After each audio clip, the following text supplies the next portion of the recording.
Тајванските борбени авиони F-16 ќе добијат стотици проектили и поврзана опрема согласно предложената продажба на оружје од 619 милиони американски долари, за која Конгресот беше известен од администрацијата на Бајден.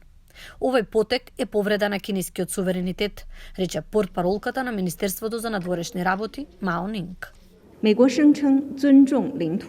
САД тврдат дека го почитуваат територијалниот суверенитет, но ја прекршија својата посветеност по прашањето за Тајван, па дури и продадоа напредно оружје во кинескиот регион Тајван. Странската воена продажба е обично од држава на држава, но администрацијата вели дека предлогот најверојатно ќе го донесе Конгресот со двопартиска поддршка и е во согласност со Законот за односи со Тајван. Законот му дозволува на Вашингтон да му продаде оружје на Тајван за да одржи доволна самоодбрана против Кина. Пекинг го смета самоуправуваниот остров за отцепена провинција. Представникот на Тајпеј во САД вели дека тие ја ценат американската посветеност за зајакнување на самоодбраната на Тајван. Трговската лоби група Бизнес Совет САД Тајван вели дека администрацијата се обидува да изгради залих и муниција во случај на кинеска блокада на островот. Тајван треба да се снабдува преку воздух или море. И ако е нарушен таквиот пристап, проблематично е да се обезбеди муниција. Значи, ние мора да се подготвиме колку што можеме на островот.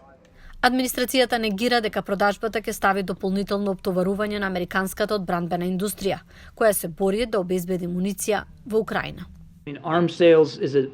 Продажбата на оружје е сосема поинаков процес и методологија од она што го правиме за Украина, каде што во основа земате работи што веќе се на вашите полици и ги обезбедувате директно на Украина. Значи, тоа е сосема поинаков процес и различен систем. Предложената продажба дополнително ги наметнува зголемените тензии со Пекинг во услови на западни стравувања дека Кина размислува да обезбеди оружје за да ја помогне на Русија во војната во Украина. Неодамна Кина го пречека белорускиот председател Александар Лукашенко, близок руски сојузник. Може ли Кина да се обиде да испрати некаков вид вооружување на Белорусија? Ако е така, линијата меѓу одење до Белорусија и до Русија е многу тенка. Планирана е средба меѓу кинескиот председател Ши Џинпинг и рускиот председател Владимир Путин.